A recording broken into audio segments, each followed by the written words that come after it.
Vous venez de nous parler de ce qui a été caché, du problème né du caractère sacré du peuple noir, de l'homme. Inutile de dire noir, de l'homme. Du problème lié au caractère sacré de l'homme. Nous appelons ça la désacralisation. Dans ce livre, L'identité sacrée et l'héritage, nous appelons ça la désacralisation du peuple noir. Alors, le professeur Cheikh Anta Diop nous a montré que certaines réalités nécessitent d'être théorisées. L'intérêt qu'ont eu certains de cacher la définition la plus noble et fédératrice de la religion du peuple noir aux descendants de ce peuple, aux enfants de ce peuple, depuis presque 3 millénaires et jusqu'à nos jours, cela les regarde. Dans quel intérêt ont-ils fait ça? Cela les regarde. Dans le cadre de notre autodétermination, cette réalité, cette définition on ne peut plus noble et fédératrice nécessite d'être théorisée, selon nous. Qu'en pensez-vous? Oui, j'ai dit trop brièvement tout à l'heure que l'homme noir est défini par Dieu lui-même comme étant un Soyambé. Soyambé, c'est le mot que je cherchais. C'est-à-dire un pur sang de Dieu, d'essence divine. Personne d'essence divine. Soyambé. Cela suffit oui. à révéler sa dimension sacrée, la dimension sacrée de tout ce qu'il est. C'est suffisant. Et de tout ce qu'il fait. Oui. On a l'impression que tout ce qu'il fait, tout ce qu'il pose comme acte est sacré. Pourquoi? Parce qu'il a pas et en tout moment conscience d'être un pur sang de Dieu. Ses gestes les plus banals peuvent être de vrais rites. Ces mots, les mots qui lui sortent de la bouche, le premier mot social, par exemple, de l'homme, qui est le mot de salutation, chez lui, est un jeu d'énigmes. Vous lancez à celui que vous rencontrez pour la première fois. Une énigme, c'est comme deux enfants qui se rencontrent dans un pays où tout n'est que football. Chacun marche donc avec un ballon. Ils se rencontrent et leur premier geste, c'est de se jeter le ballon pour voir qui des deux joue le mieux. C'est un jeu d'énigmes que se livrent les Noirs dans cette partie de l'Afrique. Je dis cette partie, je parle du golfe de Guinée, de la baie de Biafra, au fond duquel l'estuaire de Mutangari. Mutangari, c'est l'estuaire du Cameroun. Estuaire de Sirène, mais estuaire qui, en profondeur, recèle une cité sous-marine peuplée de sirènes, d'ancêtres et d'humains même réputés malheureusement morts de noyade, morts par noyade. Et alors que c'est une sirène qui, étant tombée amoureuse de lui, l'a simplement enlevé pour l'amener dans les profondeurs du Mutangari. Nous avons une Atlantide ici chez nous, n'ayons pas peur de le dire. Quant à dire où se trouve cette Atlantide, nous n'en disons rien. C'est notre prérogative au peuple noir. Donc, Ce Soyambe, donc, a pour premier mot social, Yétousé, qu'est-ce qui est absolu? Nyambé. L'autre répond Nyambé, Dieu.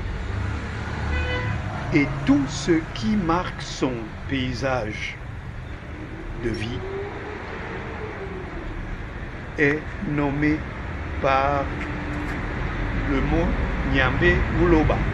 Loba, c'est le firmament. Le ciel. Le ciel, oui. Et Nyambé, c'est le Dieu créateur, comme nous l'avons dit tout à l'heure.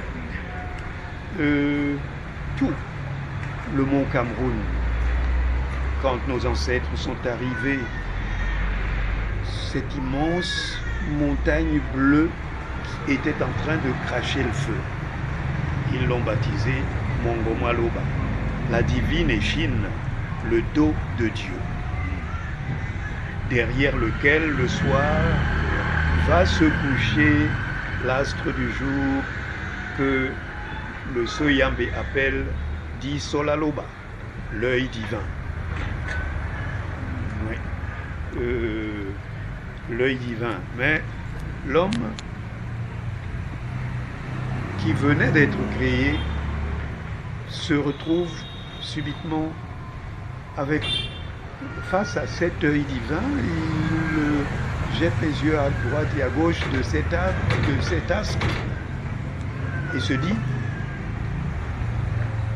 Yambé m'a baptisé Soyambe. Il m'a donné 2 yeux. Comment lui-même peut-il n'en avoir qu'un? Et l'astre du jour, dans sa course, est allé se coucher derrière le mont Gomaloba, le dos de Dieu. Le noir tombe et l'homme voit apparaître un autre œil et entend une voix énorme qui lui dit: qui c'est qui a douté de moi, de mon essence? Je t'ai fait Soyambe, tu es ce que je suis. Tout ce que j'ai, je te l'ai donné. Apprends donc à faire ce que tu me vois faire. J'ai 2 yeux comme toi, homme, parce que tu es mon image. Et c'est là que les choses se sont mises en place. Donc Yambé lui aussi a 2 yeux, parce que il est à mon image et je suis à la sienne. C'est logique. L'homme a donc appris à gérer l'évolution de ces 2 astres. Et comment est-ce que le thème du caractère sacré du peuple noir nécessite d'être reconnu par une communauté scientifique? Oui. Ce qui serait intéressant d'aller à ce niveau de travail. Donc je crois que la malhonnêteté intellectuelle de l'homme occidental explique que sa science passe son temps à se remettre en question. Elle se remet en question. Elle n'a donc rien d'absolu. Alors que la science, chez les Soyambe, n'a jamais bougé. Tout ce qu'ils ont hérité de l'architecture égyptienne, tout ce qu'ils ont hérité, pour ainsi dire, puisqu'ils ont pris pour leur compte comme un héritage la science des autres. Nous avons des raisons d'en sourire. Sourions-en simplement, n'entrons pas en guerre, parce que celui qui sait n'a pas besoin de le démontrer. Il n'a pas besoin de le crier aux 4 vents. Mais la science de l'homme noir ne fait plus de doute quand on a fait des études d'égyptologie, quand on sait que l'Occident nous a mis en tête que l'Amérique a été découverte par Christophe Colomb, un Italien, alors que bien avant... Zolmec, c'était des Noirs. Bien avant, les Noirs, ce sont les Noirs venus de la région d'Égypte qui ont, disons, intégré, moi j'utilise le mot intégré, l'Amérique, puisqu'ils y ont laissé même des pyramides. Et des pyramides de plus en plus sophistiquées, des pyramides à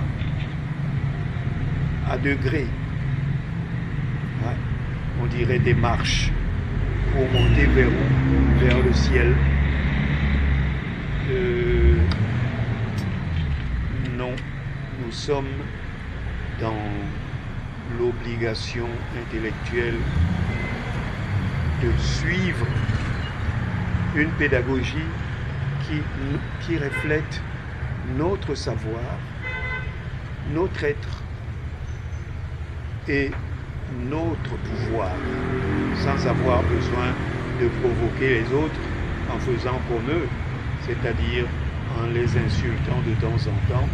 Donc, nous n'avons pas besoin de les dénigrer, mais ils se dénigrent eux-mêmes en découvrant, en voyant découvrir, se découvrir même notre science, nos sciences.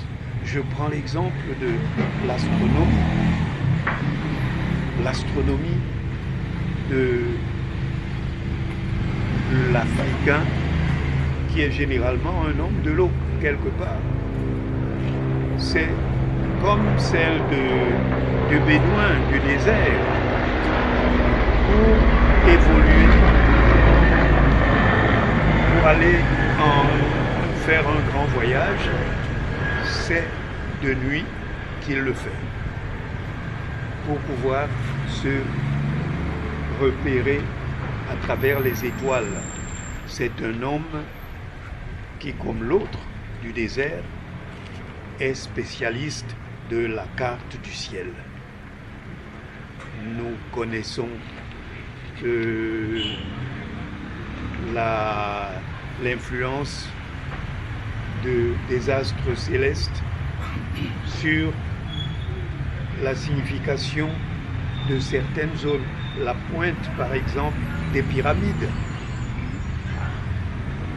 Sur les marées, sur l'eau, la lune. Voilà. Les astres ont une influence, oui, voilà. sur nous-mêmes.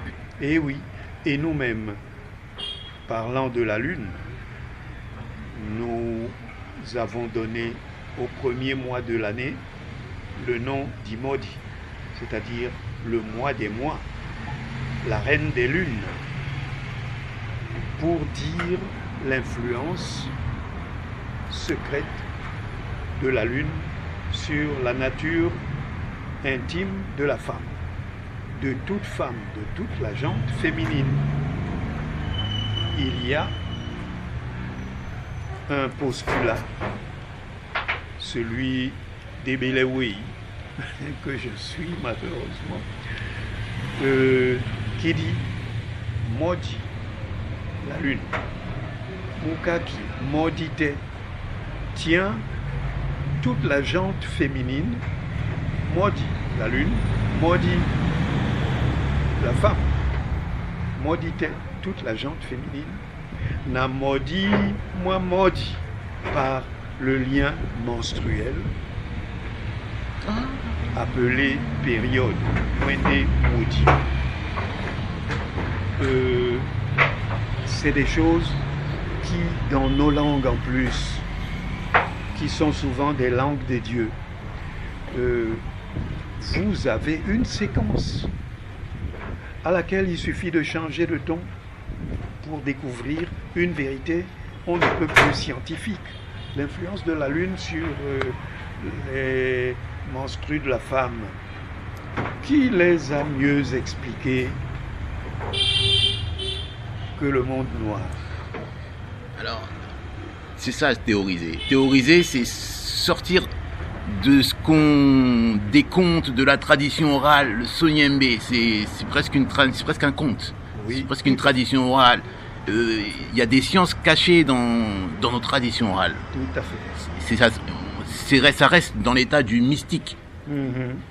Et le profane ne s'en rend pas compte. Moi, j'aurais pu lire le conte Sonyembe sans ressentir vraiment la dimension sacrée. Oui. Il suffit de bien tendre l'oreille aux mots, Ouais. au ton, pour connaître la signification réelle de ce passage de tel conte. Lorsque, dans le mythe du Jekyll Njamba Inono, par exemple, le récit dit qu'il était une fois un roi très puissant, très sorcier. Il était une fois un roi. Lisez un dieu, le plus sorcier des rois. Entendez, le Dieu tout-puissant. Il faut simplement savoir que le conte, quand il parle de royauté, veut signifier divinité. Y a-t-il plus sacré que ça? Et dans la lecture de ce symbolisme rampant dans tous nos contes, on arrive à décrypter donc à travers les mots profanes le sacré intime, le sacré secret, mais qui ne reste pas secret bien longtemps tant que l'initiation est là pour former la jeunesse à ses mystères, à ses secrets. J'ai compris. Donc plutôt que de théoriser, vous nous conseillez de nous réapproprier notre propre culture. Tout à fait. En réapprenant nos langues et oui, effectivement, c'est plus sage Oui. que de chercher à... Oui. Tout à fait. C'est peut-être même pour ça que nos anciens ont transmis les choses et dissimulé certaines choses de cette façon. Oui, mais Quoi ils les ont dissimulées en les rendant séduisantes. Oui, Ils les ont mis en musique, oui, en danse, oui. en jeu. En jeu. J'allais le dire. J'attendais que, Voilà. que tu le dises. Voilà. Parce que c'est Bonjin Jegele qui a écrit sa thèse Oui. sur ça. Oui, oui. Il dit que dans les jeux se cachent des sciences vitales, Tout à fait. des connaissances vitales. Tout à fait. Donc c'est Mais exactement pour ça. la préservation Oui. de notre science, pour la préservation de toute notre culture, chaque concept a été mis en musique, mis en chanson, pour que l'enfant, n'oubliant pas la mélodie, n'oublie pas non plus les paroles qui viennent avec et qui contiennent le message. Donc, si ce n'est pas la musique, c'est le jeu. Le jeu des cailloux que l'enfant ramasse par terre, lance pour mieux récupérer le caillou lancé à la fin de sa course. Ça, c'est le jeu qui symbolise la course des étoiles, les mouvements célestes. Et quand ce n'est pas le jeu, ni la musique, c'est la danse. Le corps de la femme qui danse nous renvoie à l'eau. Et le vocabulaire vient vous aider à décrypter les mouvements en fonction des vagues. Ces vagues qui déterminent les marées